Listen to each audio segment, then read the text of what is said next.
ये दुनिया की सबसे खतरनाक जगहें हैं। बहुत कम संभावना है कि आप इन जगहों से बिना किसी परेशानी के बाहर निकल पाएंगे, या शायद इनमें से कुछ जगहों से आप जिंदा भी न बच पाएं, खासकर आखिरी वाली जगहों से। लेकिन चलिए शुरुआत थोड़ी हल्की करते हैं, कैलिफोर्निया की डेथ वैली से। ग्रह के इतिहास में दर्ज किया गया सबसे अधिक तापमान यहीं था, खास तौर पर 56.7 डिग्री। और मैं चाहता हूं कि आप कुछ समझें। जब आप अपने शहर में किसी खंभे पर लगे थर्मामीटर को 40 से ऊपर डिग्री दिखाते हुए देखते हैं और आपकी हालत खराब होने लगती है, तो याद रखें कि वह तापमान धूप में लिया गया होता है। डेथ वैली का 56.7 डिग्री का तापमान मानक माप था, यानी कि छांव में। इससे हम अंदाजा लगा सकते हैं कि धूप में तापमान आसानी से 65 डिग्री के पार जा सकता है। इसके अलावा यह मत सोचिए कि वह 56.7 डिग्री कोई इत्तेफाक था। ये हर साल के अधिकतम तापमान है, और जैसा कि आप देख सकते हैं, ये हमेशा रिकॉर्ड के बहुत करीब रहते हैं।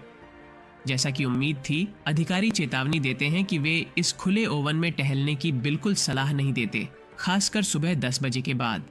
लेकिन मान लीजिए कि आप चेतावनी को अनदेखा करने का फैसला करते हैं और इस इलाके में लंबी पैदल यात्रा पर निकल पड़ते हैं। आपको अपने शरीर के तापमान को नियंत्रित करने के लिए बहुत अच्छी तरह से सुसज्जित होना होगा, लेकिन फिर भी आप लू लगने के जोखिम से नहीं बच पाएंगे। खुद को ठंडा रखने की कोशिश में पसीने के जरिए आपके शरीर से तरल पदार्थ भी तेजी से कम होंगे, जिससे गंभीर डिहाइड्रेशन हो सकता है। और अगर आपको बचाव की जरूरत पड़ी तो उन्हें आप तक पहुंचने में काफी समय लगेगा। यहाँ आधे घंटे तक टहलना तुलनात्मक रूप से कम जोखिम भरा होगा, बशर्ते आप अच्छी तरह से हाइड्रेटेड हों, सही कपड़े पहने हों और आपको स्वास्थ्य संबंधी कोई पुरानी समस्या न हो। लेकिन धीरे धीरे मुश्किलें शुरू हो जाएंगी। 1 घंटे के बाद हीट स्ट्रोक का खतरा बहुत बढ़ जाता है और 2 घंटे में गंभीर डिहाइड्रेशन और लू लगने की पूरी संभावना होती है। केवल आधे लोग ही इतने लंबे समय तक जीवित रह पाएंगे। यहाँ ज्यादा देर तक रुकना सीधे तौर पर अपनी मौत को बुलावा देने जैसा है, और पूरा दिन बचना नामुमकिन होगा। अब अगर आप इसके उलट कड़ाके की ठंड के बारे में सोच रहे हैं, तो देखिए अंटार्कटिका का वोस्टोक बेस, जो 3500 मीटर की ऊंचाई पर स्थित है। ये दुनिया की सबसे खतरनाक और जानलेवा जगहों में से एक है। मई से अगस्त तक के 4 महीनों के दौरान यहाँ सूरज की रोशनी बिल्कुल नहीं होती और यहाँ का तापमान लगभग -90 डिग्री तक दर्ज किया गया है। बेस पर आने वाले वैज्ञानिकों को यहाँ ढलने में 2 महीने लग सकते हैं। उन्हें सिर दर्द, आंखों में ऐंठन, कान दर्द, नाक से खून, दम घुटना, उल्टी, जोड़ों मांसपेशियों में दर्द, गठिया और 3 से 5 किलो वजन कम होने जैसी दिक्कतें होती हैं। और यह सब तो वहाँ की सुविधाओं के अंदर की बात है। अगर आप -90 डिग्री के आसपास के इस तापमान में बेस के बाहर टहलने की कोशिश करें, तो चाहे आपने कितने भी अच्छे कपड़े क्यों न पहने हों, इतनी ठंडी और सूखी हवा में सांस लेने से आपके फेफड़ों में दर्द होने लगेगा। आपको हाइपोथर्मिया होने में बहुत ही कम समय लगेगा और आपके शरीर के खुले हिस्से तुरंत जमने लगेंगे। आपका शारीरिक तालमेल और मानसिक फुर्ती कम हो जाएगी, और क्योंकि आपने प्याज की तरह कई परतें पहनी होंगी, आप शायद ही हिल पाएंगे।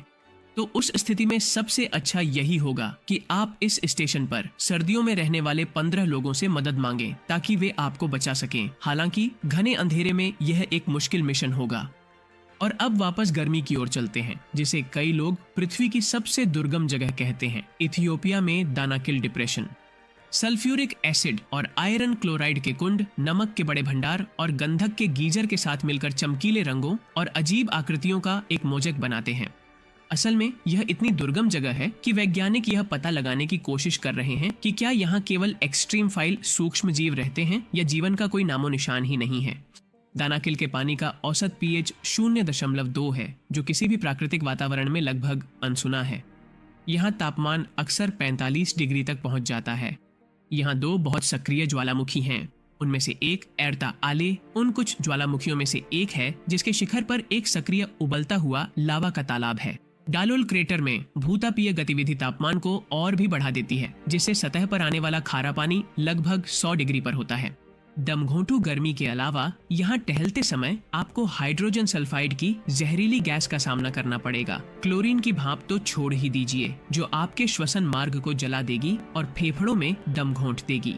वहाँ किसी भी समय काम करने के लिए सभी को गैस मास्क पहनना पड़ता है। भूतापीय क्षेत्र में चलते समय आपको जमीन का भी ध्यान रखना चाहिए, क्योंकि नमक की परत बहुत ही नाजुक और भंगुर होती है, इसलिए इस पर पैर न रखने का ध्यान रखना पड़ता है।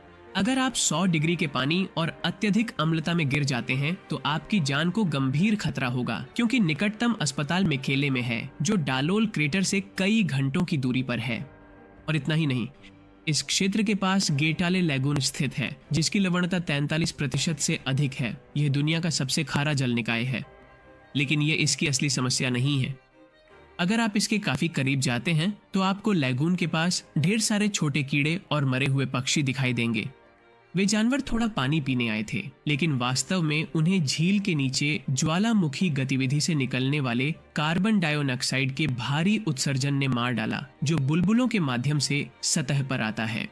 चूंकि कार्बन डाइऑक्साइड सामान्य हवा से भारी होती है, इसलिए यह जमीन के स्तर पर बैठ जाती है, जिससे जब पक्षियों जैसे छोटे जीव झील के ठीक ऊपर वाले क्षेत्र में सांस लेते हैं तो उनका दम घुट जाता है। इतनी चरम जगह कि यह वैज्ञानिकों को यह शोध करने में मदद करती है कि मंगल जैसे ग्रहों के कौन से क्षेत्र रहने योग्य हो सकते हैं। लेकिन सभी जगह जमीन पर नहीं है। लाल सागर में स्थित यह दहाब का प्रसिद्ध ब्लू होल है। यह फ्री डाइविंग के लिए एक बहुत ही लोकप्रिय स्थान है और यहाँ हमारे पास एक कांपता हुआ गोताखोर है, धाराओं की अनुपस्थिति और सबसे बढ़कर किनारे से सीधे सुलभ महान गहराई के कारण। यह डाइविंग स्पॉट दुनिया में गोताखोरों की सबसे ज्यादा मौतों के लिए बदनाम है। पिछले कुछ सालों में यहाँ 130 से 200 मौतें होने का अनुमान है। लेकिन ऐसा क्यों है? यह इस इलाके का नक्शा है। हल्का नीला रंग बताता है कि गहराई सिर्फ आधा मीटर है और नीला छेद 70 मीटर की अचानक गिरावट है, जैसे कि कोई गहरी खाई हो। लेकिन यहाँ कुछ और भी है।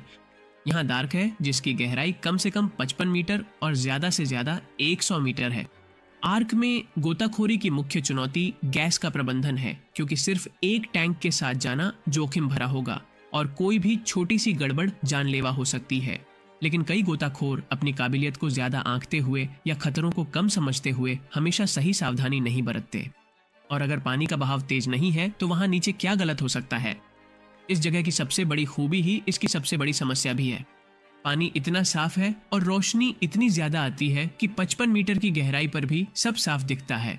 इससे गोताखोरों को लगता है कि आर्क की सुरंग सिर्फ 5 या 10 मीटर लंबी है, जबकि असल में यह 26 मीटर है। एक बार जब वे इसे पार करना शुरू करते हैं तो उन्हें एहसास होता है कि यह उनकी सोच से कहीं ज्यादा लंबा है, और फिर घबराहट शुरू हो जाती है। घबराहट की वजह से गोताखोर तेजी से सांस लेने लग सकता है और ऑक्सीजन टैंक उम्मीद से कहीं ज्यादा जल्दी खत्म हो सकता है। साथ ही वहां नीचे होने वाली एक और समस्या नाइट्रोजन नार्कोसिस है, जो गहराई में चेतना की एक बदली हुई स्थिति है, बिल्कुल नशे की तरह। चाहे समस्या कुछ भी हो, सुरंग के बीच में फंसा गोताखोर जल्दी बाहर नहीं निकल सकता, न आगे से, न पीछे से और न ही ऊपर से। उसके पास सिर्फ एक ही रास्ता बचता है, समुद्र की गहराई। और समुद्र के बीचों बीच ब्राजील के तट से 30 किलोमीटर दूर यह खूबसूरत द्वीप है, इल्हा दा क्यूइमाडा ग्रांडे, जिसे स्नेक आइलैंड के नाम से भी जाना जाता है। आधा वर्ग किलोमीटर के क्षेत्रफल वाला यह द्वीप, जो वेटिकन सिटी के बराबर है, गोल्डन लांसहेड सांपों से भरा पड़ा है। यह एक ऐसी प्रजाति है जो दुनिया में कहीं और नहीं पाई जाती, और इसकी एक वजह है और एक गंभीर नतीजा भी। लगभग 10,000 साल पहले, जब आखिरी हिमयुग के खत्म होने पर यह द्वीप मुख्य भूमि से अलग हुआ, तो यहाँ फंसे हुए सांपों के पास भोजन के स्रोतों की भारी कमी हो गई थी, जिससे बोथ्रोप्स इंसुलारिस अपने करीबी रिश्तेदारों बोथ्रोप्स जारार्का की तुलना में 5 गुना ज्यादा जहरीले हो गए। और क्या होगा अगर इनमें से कोई छोटा सा जीव आपको काट ले? दर्द, मतली, उल्टी, अंदरूनी और दिमागी रक्तस्राव, किडनी फेल होना और मांसपेशियों के गलने के अलावा इलाज न मिलने पर मौत की 7% संभावना होती है और इलाज मिलने पर 3%। लेकिन जाहिर है यह तब है जब आपको सिर्फ एक बार काटा गया हो। अनुमान है कि द्वीप पर हर 2 वर्ग मीटर में एक सांप है। यही वजह है कि यहाँ आम लोगों का जाना पूरी तरह से मना है। और अगर कोई वैज्ञानिक यहाँ जाना चाहता है तो डॉक्टर के साथ जाना जरूरी है, क्योंकि अकेले मरने से बेहतर है किसी के साथ होना। लेकिन सब कुछ प्रकृति या जानवर नहीं है, कुछ और भी खतरनाक है, इंसान। बोस्निया और हर्जेगोविना उन क्षेत्रों में से एक है जहां सबसे अधिक एंटी पर्सनल माइंस बिछाई गई हैं। 1992 और 1995 के बीच बोस्निया युद्ध हुआ, जो बहुत ही सरल रूप में राजनीतिक और धार्मिक कारकों से संबंधित था, क्योंकि बोस्निया में 44% बोस्नियाई थे यानी मुसलमान, 31% सर्बियाई थे यानी रूढ़िवादी ईसाई और 17% क्रोएशियाई थे यानी कैथोलिक ईसाई। और तीनों पक्षों की अपनी अपनी सेना थी। बोस्निया ARBIH, क्रोएशिया HVO और सर्बिया VRS। और वे सभी काम पर लग गए और उन्होंने अपने और दुश्मन के बीच की विभाजन रेखा को बारूदी सुरंगों से भर दिया। इसके अलावा वर्तमान में कई लैंडमाइंस उस रेखा का भी अनुसरण करती हैं जो देश बनाने वाली दो संस्थाओं को विभाजित करती है, जो बोस्निया और हर्जेगोविना संघ और रिपब्लिका सर्बस्का हैं। राजधानी साराजेवो को हाल ही में बारूदी सुरंगों से पूरी तरह मुक्त किया गया था, केवल 2021 में। कल्पना कीजिए कि ग्रामीण इलाकों को साफ करने में कितना समय लगेगा। युद्ध समाप्त होने के बाद से बारूदी सुरंगों के कारण 600 से अधिक लोगों की जान जा चुकी है और लगभग 1700 लोग घायल हुए हैं, और वह भी तब जब ये कम आवाजाही वाले क्षेत्र हैं और उन्हें चेतावनी दी गई है कि वहाँ माइंस हैं। दशकों के दौरान माइंस वाले क्षेत्र का प्रतिशत 8% से घटकर 2 रह गया है, यानी लगभग 1000 वर्ग किलोमीटर बचा है। लेकिन यह अभी भी बहुत है। अभी भी लगभग 80,000 माइंस और बिना फटे विस्फोटक उपकरण मौजूद हैं। लगभग 130 शहर और 1400 समुदाय इस समस्या से प्रभावित हैं, यानी बोस्निया की कुल आबादी का 13%। सब कुछ साफ करने का उनका शुरुआती अनुमान 2017 था, लेकिन उन्होंने इसे बढ़ाकर 2025 कर दिया।